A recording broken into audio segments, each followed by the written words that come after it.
Rock Bottom is a place that SpongeBob SquarePants visited in season 1 back in 2000. Okay. He got on the wrong bus and he ended up in this bizarre underwater city.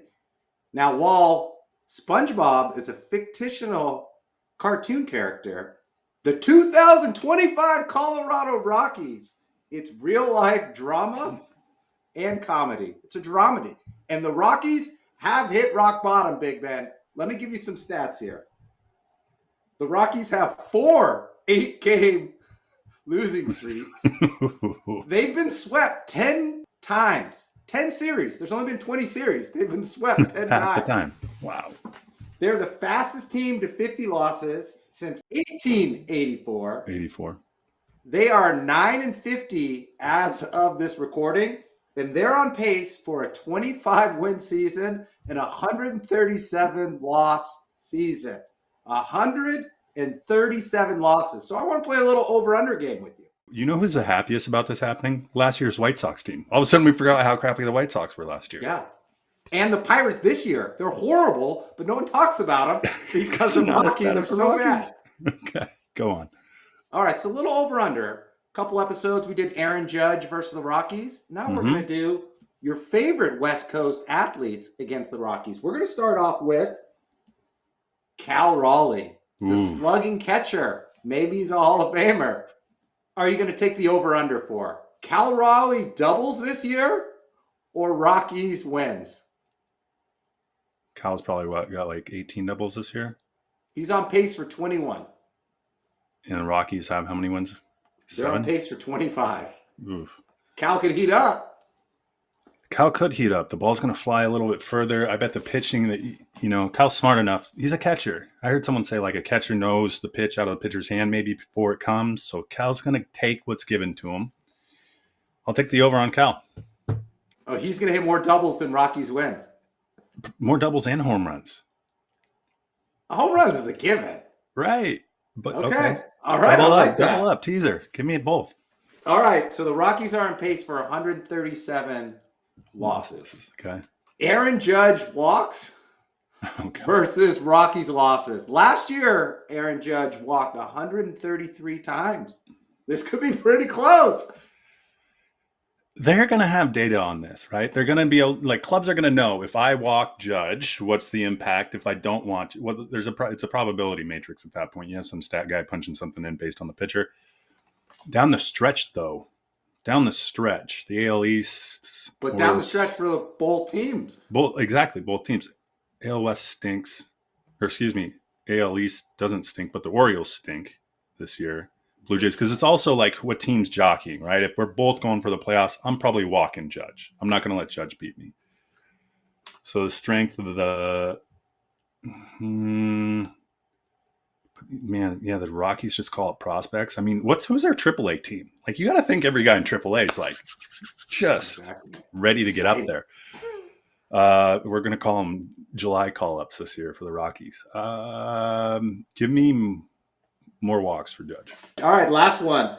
Shohei Ohtani stolen bases versus games behind the division winner. Oh, wow. So right now the Dodgers are in first and the Rockies are 27 games behind. That's the furthest. Shohei is on pace for 34 steals. That's the furthest they're going to get, I think, to be honest. Because we haven't even hit we're doing a lot of out-of-division play right now in the MLB. Yeah. So when it gets into it and they keep beating each other, all those sweeps could start coming to the Dodgers and the Giants. And the Rockies could start getting could you imagine into a series you're like, we got to sweep these guys, like we have to. We don't, it's horrible. I think I don't know if they're gonna risk Ohtani like later in the season stealing. Like, I think they're gonna want and need him around. Yeah. Until they like come out. You know how they have those arm sleeves now? Like, you put them on, you got an oven mitt on your hand. Yeah. Until they come out with like something for your shin or the back of your heel where you're sliding is like doesn't get caught, in the your cleat. Till that happens, like Ohtani's not stealing. Like he's a big guy. Big guys aren't inherently graceful. So give me the Rockies games back. I like that. So you got Cal Raleigh more home runs and doubles than Rockies wins. Judge more walks than Rockies losses, and Colorado will have, or Ohtani will be the under. Yeah, so he'll be the under. More games back than Ohtani stolen bases. I love this little segment. The Rockies aren't that bad. How'd they become that bad? Is it the Chris Bryant signing? What happened? Do pitchers just not want to go there? Have they decided, like, I am not going there? I will take $10 million less to go play in St. Louis. That's got to be the case. Things back when the Rockies were good. It's just that, because when the Rockies were good, they had homegrown talent, right? Todd Helton, Matt Holliday, Tulowitzki. I think it's their minor league system. Yeah. And then a player gets there like Trevor Story, and then they don't want to sign him, and he leaves. I don't know how many. They didn't really have pitching before. They just outslugged them. Well, exactly. Think about even further back, Larry Walker, Dante Bichette. Like, all those dudes were hitting 50 jacks. That's the only way they were winning. Like, that's the only way. They need them back. That's the only way they're going to win games. But if you're a pitching coach, like, what do you got to, like, strike everyone out? Like, you got to have some stuff. Yeah. And your stuff isn't as good in thin air. It's just not. They need some. But they came up with a philosophy, I think it was cutters. Pitchers with cutters could cut through the thin air, and then they were trying to get a lot of pitchers who threw cuts. Fastballs, cut, whatever. Kendrick threw a cutter. He went to Colorado and got juiced, just absolutely pummeled. Maybe you should have a comeback. Every pitcher gets pummeled in Colorado. It's where your career goes to die. Name one good Colorado Rockies pitcher. Mike Hampton. Wow. Good cutter. Great cutter. Good cutter. Whoa! Hello and welcome to Big Ben and K-Win. Each week we broadcast live on YouTube. If you're watching this live, drop your comments below. If you're watching this on demand, go back. Drop your comments below. We'll still check them out. More of an audio podcast person, you should actually check out our YouTube channel. It's pretty cool now. But if you're not quite there yet and you do like the audio podcast, make sure you download, listen, subscribe anywhere you get your audio podcast. I'm K-Win. He's Big Ben. We talked about Rock Bottom with the Colorado Rockies. We're going to get into the NBA Finals and talk about a big call-up, Major League Baseball, that's debuting tonight. Jac Caglianone. We need a nickname, quick. Cags. Do you want to just talk Cags since we're already here? That's it. I want to talk Cags the next 25 minutes. That's okay. No. He doesn't. Well, one, Cags. He reminds me of a guy that the Mariners drafted number 3 overall. Ooh. Can you name him? John Olerud. No, it's just like the opposite of Cags. You have Olerud here. Cags is right here. Hey, well, let me guess. A-Rod was number 1. Number 3 overall, out of Florida too. Brad Wilkerson? No. Catcher. I don't know. I'm drawing a blank. Mike here. Zunino, the guy could hit it a mile, an absolute utter mile, just batting practice, drooling, and then you get him in the game and you throw him an off-speed pitch, and his helmet's off his head. I hope Cags doesn't come in, and this is one thing you sent me that link. Passan came out and said, like, he chases. He thinks every ball is his. And I know, you start chasing early on and every ball is yours. Like, you could be back. Doesn't matter how hard you can hit it. You got to make contact. Yeah. And he's in the majors now. I mean, this isn't the SEC's good. This is minor league system's okay. But I mean, Kauffman Stadium, look out for those fountains. Those fountains might see some balls. Oh, yeah. Especially during batting practice. Put it in the drink. Do you think here's the next question I have for you. Him and Bobby Witt, best duo? Best young duo. Best young duo. Witt is 24. Cags is 22. I don't think they'll hit him in the middle of the order right away, but as he develops and grows, that 1-2 punch, you got an MVP candidate at shortstop and probably in the outfield hitting 3rd and 4th in your order. That's looking pretty good for the Kansas City Royals. Here, you know who has probably who is maybe feeling a little bit of unrest? Vinny Pasquantino, the current first baseman, right? Yeah. So what did we do for Mr. Pasquantino? We moved Cags out to right field, and that's the Yeah. reason he wasn't called up. Now Pasquantino, he's a big guy. These both big dudes. If you don't produce, A little pressure, right? a little pressure. So what do? I guess Well, they if do you're have the DH spot too, right? they The Royals' yeah. offense has been putrid. But Salvador Perez can only catch like 40 games a year at this That's true. point. Like he ain't behind the plate. But I will say this: with George Brett, like the Royals, George Brett, and then you come into Hosmer. Hosmer was like the guy right there for a while. That and Salvi, those guys, when they went to a World Series, then won it against the Giants. I think the following year. No. Don't get it twisted. They lost to the Giants. They They beat the lost the Mets. Giants. They They beat beat the the Mets. Mets. Sorry. Either way, like this is a another wave of like hope coming into the organization because Bobby couldn't do it alone, right? No, You can't do it alone, needs some especially when help. you're trying to go against the, in the AL. If you're, the Yankees are always there. If you're hoping to win a World Series, like your lineup's got to be better than Dodgers. Cags. Okay, let me give you an over under. Remainder of the season, how many games we got left? I looked. I think 112. They played 50. They played 60 games so far. Home runs over under 18. Over. Oh, And but get this. wait. Let me set the bar. That was too quick. And he's going to lead the team in homers. That's not tough. Like, come on, like Salvi's the main guy there. He's They don't like, have anyone in double digits yet. no, like that's not hard. They could catch him in a weekend, a good weekend. I mean, you just said over under. I didn't have to pick my home run call. It was a money line bet. The line just went up with how quickly you responded. Let's go to 24. I'll do under. Push, and somewhere between 18 and 24. He'll do somewhere between 20 and 22 home runs. And do you make the playoffs? So they're only one game back from the wild card. They have great pitching. Yes. Royals make the playoffs. Make the playoffs. Rookie of the year, 21 home runs. Royals make the playoffs. Caglianone. You know what's funny too is you kind of had a guy like this last year that made a splash and lived up to the billing for the most part in Skeens, right? Yeah. Now that this is like the position player Skeens coming in. I haven't seen Cags' girlfriend, but he, for the most part, I mean, what everyone's saying is he can hit the ball a country mile.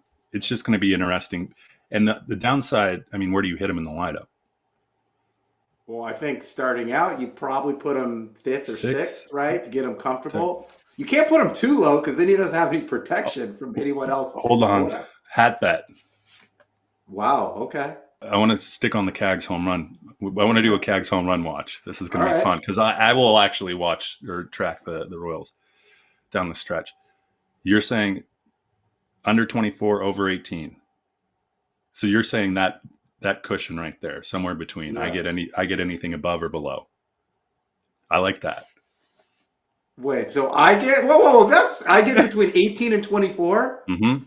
And I get everything between. No, that's no. You want to extend it 16 to 24? 15 to 24. Okay, deal. All right. For a hat. 24. For a hat. Is it for a Royals hat? Yes, I need a new Royals hat. Okay, new Royals hat. New Royals hat. Done. I like it. The colorway of your choosing. I was at a hibachi party, a backyard party. Elaborate on the hibachi part. You know, like Benihana, where you dice up like chicken and shrimp and then fried rice and then the egg. It was like in the backyard. So did they just have a Blackstone, essentially? So they hired a hibachi party crew, and they came and brought their own grills. Wow. Their own fish, their own steak, their own eggs, their own fried rice. Amazing. I love Benihana. Yes, we know that. And since it was a birthday party, they had these confetti cannons, and they were strategically placed around the table. Then after we found out this later, they sang happy birthday, they shot the cannons, and it was this loud pop where your head just went like pop. That's what it sounds like when Cags hits the ball. 6'5", 250. I've heard everything from Paul O'Neill to Aaron Judge on the left side. And I can't wait. They did this perfectly. Tonight he debuts against the Cardinals. Then he's got the sorry White Sox for 3 games. And then the Yankees come in town for his debut next week. We need to get to Kauffman Stadium. I would go. Definitely go. 2 birds, 1 stone. Put Carissa in a little baby Bjorn and let's drop go. the kids off at the in-laws and boom, we're there. I would be in. I am game. I'm really game for that. Get me out of the house. Okay, Cags watch. I love it. Cags home run watch. Okay, so let me write this down because I have 15 to 24. Yep. Okay. So if he goes big, I win. If he goes small, you win or I win. And those home runs can account in AAA No. No. Actually, yes. If that's the case, let's take the total from AAA. I think he's already got like 18. No. I'm talking about from today to the end of the season. Oh, no. It could be big league homers and AAA homers. If he gets demoted, it's got to be in a big league. Let's go to the NBA Finals. So they're getting owners together here soon, Adam Silver, to talk expansion, state of the league, and so forth.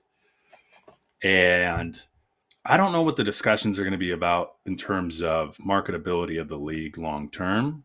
But do you think, before we get in the finals, could you see expansion into other countries outside of the U.S., outside of, say, Canada? So could you see a Mexico team? Could you see what's your next closest? I'm going straight to London. Are you? Yeah. All the way to London. Listen, you've got to beat the NFL. Yeah, you do. The NFL is going to set up a team in London, and then there's going to be another one in Germany. Yeah. There's going to be another one in Spain. There's so many games in Europe this year for the NFL. It's just ridiculous. One team's staying over there because they got 2 back-to-backs. It's not the Jags, is it? It probably is the Jags. The Jags have no fans. No, they're more fans. The reason I bring it up is it seems like if Las Vegas and Seattle were the spots, they would be done. Like that, it would be over. So I think the discussion is how do we get more global, to your point, and where do we go? And then how much would, say, Seattle or Las Vegas be willing to put in the pockets of the other owners for them not to go global? That's my theory.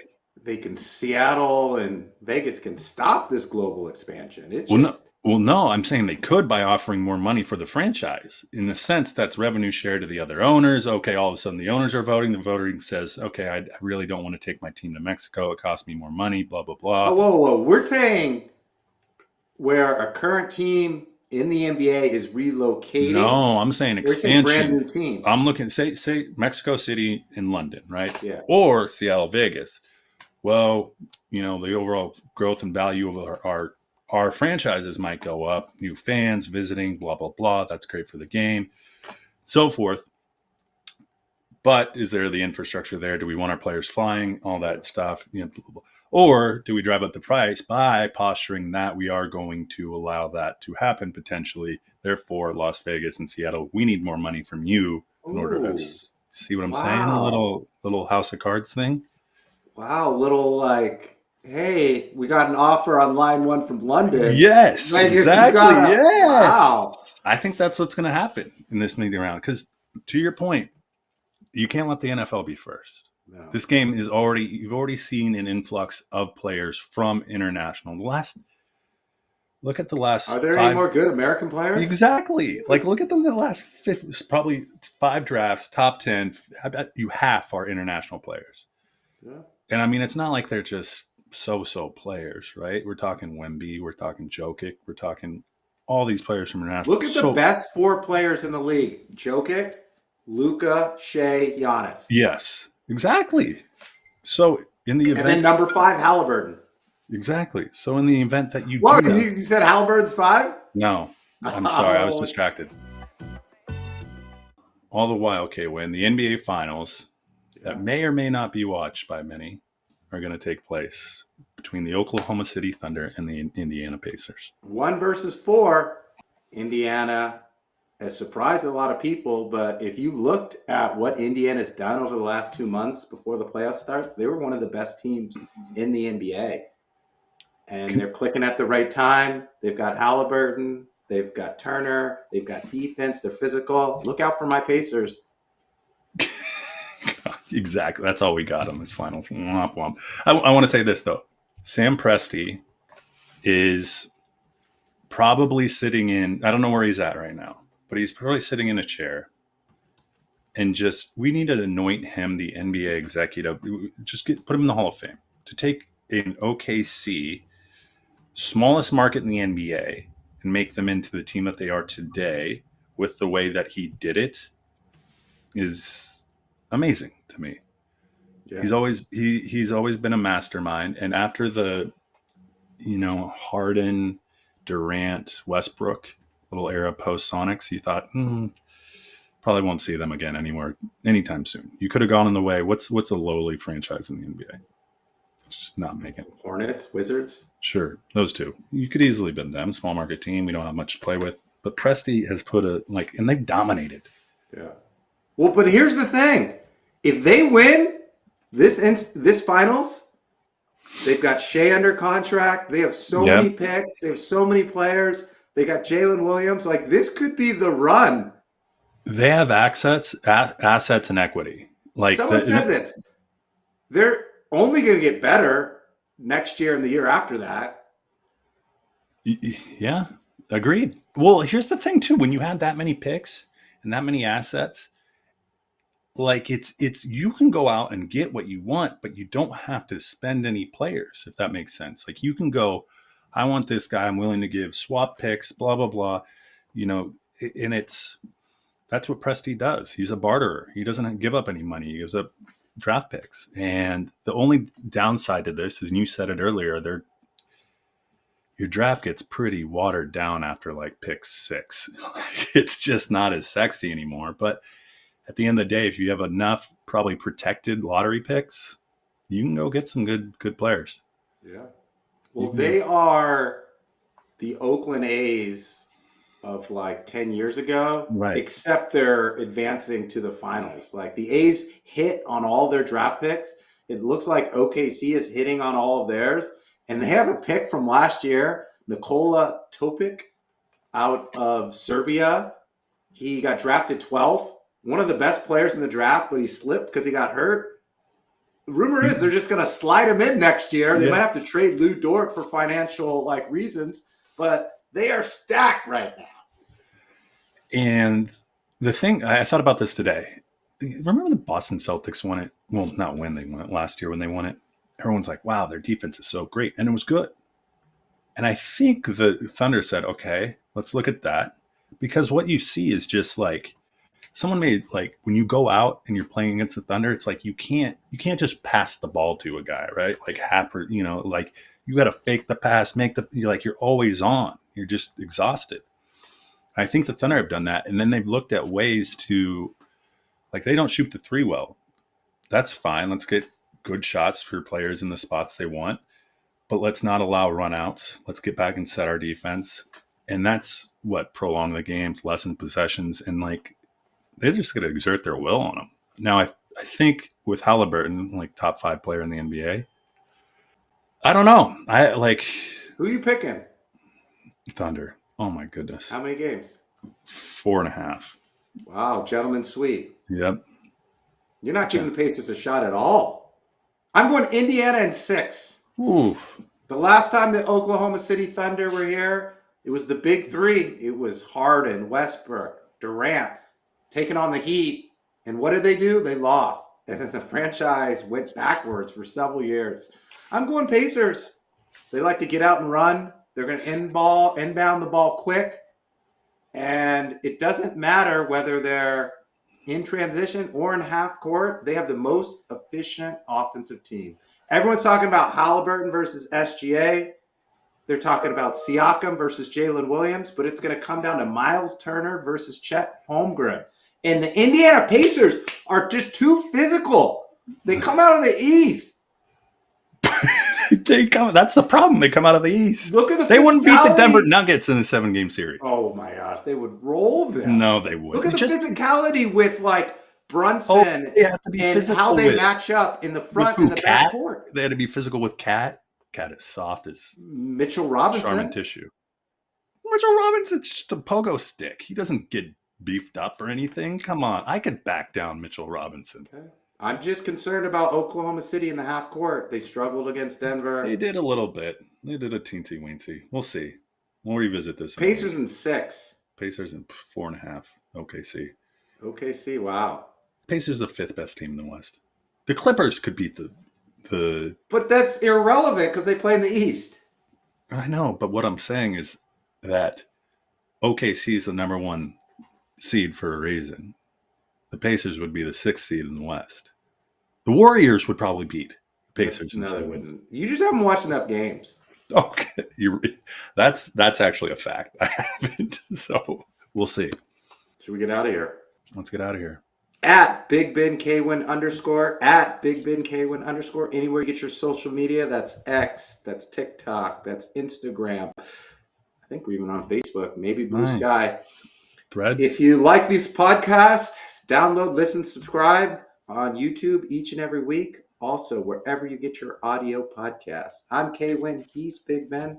Did I tell you about my dream? I had a nightmare last night. What would you do? What happened? I can read dreams. There was 4 dogs that looked exactly like, 14 dogs that looked exactly like Theo, and I couldn't figure out which one he was.